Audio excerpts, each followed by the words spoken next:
Nicole. I'm a respiratory therapist, so I'm just going to show the Airvo today. I'm going to tell a little bit about what it is, and then I'll show you how to actually use it. So Airvo is a heated high flow nasal cannula system, and it works by using high flows, which meet or surpass the patient's inspiratory demands. So when they do that, that helps offload the work of breathing, and then it's also going to provide a little bit of positive pressure, so it helps with oxygenation as well. You can use it anywhere from 21% oxygen to 100% oxygen, and flows usually for adult population is 40 to 60 liters. Initially setting up, if a patient has increased work of breathing, we usually start high at the 60 liters and then just do whatever FiO2 the patient requires or how much oxygen the patient requires, and then wean down from there. So typically wean the oxygen first. Rule of thumb is to get it down to at least 40%, and then we would look at weaning the flow. So I'll just kind of show you the setup here. So you just need to plug into the wall. There is no backup battery. So say a patient is on this and has to go to the bathroom, you would have to take them off the Airvo, put them on some nasal prongs or whatever, go to the bathroom and come back, or use the commode chair, depending on how the patient is. So plug in the wall, and then this is our oxygen. So it's just regular oxygen tubing. And this just hooks up to your oxygen flow meter. And then we turn on, so press and hold the power button. And then it'll take a second to warm up. And then the interfaces we use are these prongs over here. So there's small, or the orange, medium, large, small, medium, large, and then the trach adapter. Most patients, most adults are a size medium, but some can be a large, some could be a small. You want to not totally occlude the nares, but you can do more than 50% of the nares. So those prongs just snap right on the end of the tubing here, and then they feel here a little click. So once it turns on, you'll see, and we would also spike the bag of water, sorry. So you just pull this out and unwind and then spike the that is a substitute right now, but it's sterile water for inhalation, or you'll see this bag. So it'll do the temperature, the flow, and the FiO2. So to adjust the FiO2, I use my flow meter. So right now I have it turned off. I'm gonna turn it up to 10 liters.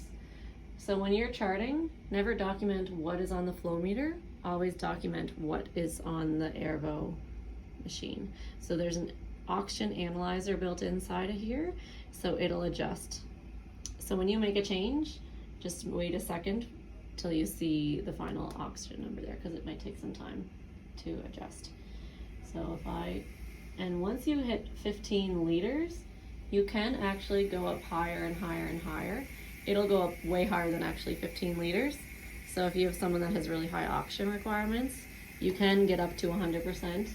And this depends on what room you're in or where you're at in the hospital.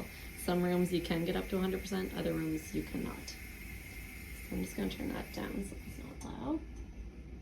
So then, it's still warming up, but I'm gonna press this, I call it a play button, but this button, it'll cycle through the different settings. So here, if I wanted to make a change to that temperature, I press and hold these up and down arrows, and it'll unlock, and then I can go down to 34 or 31, and then the same with the flow. So if I want to adjust the flow, press and hold,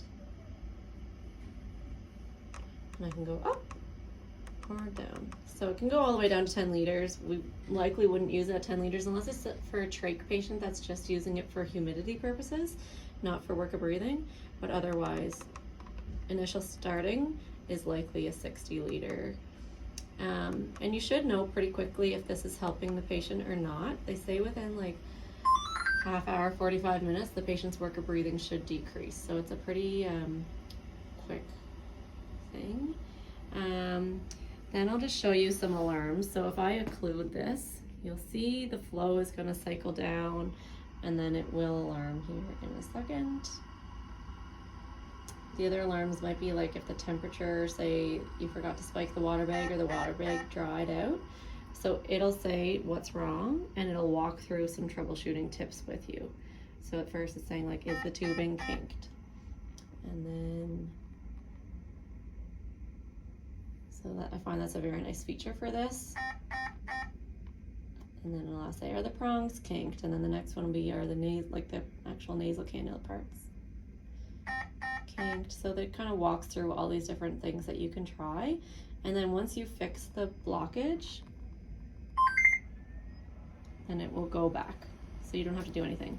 There is an alarm silence button if you wanted to silence it while you're trying to work through these troubleshooting things. But it won't, you don't have to press that to reset it or anything like that. Not too often you get alarms. Like it's a pretty nice system. Mainly would be the heat. If it's too hot, then it's that you need to change the water bag. The water will just gradually drop down to the chamber here. I think you probably all know this already, but the chamber, so the water when it comes in, it doesn't fill right up to this line. It just puts a small layer of water on the bottom so that the water, it creates humidity, so then whenever the air is passing by there, it's picking up that humidity and giving it to the patient.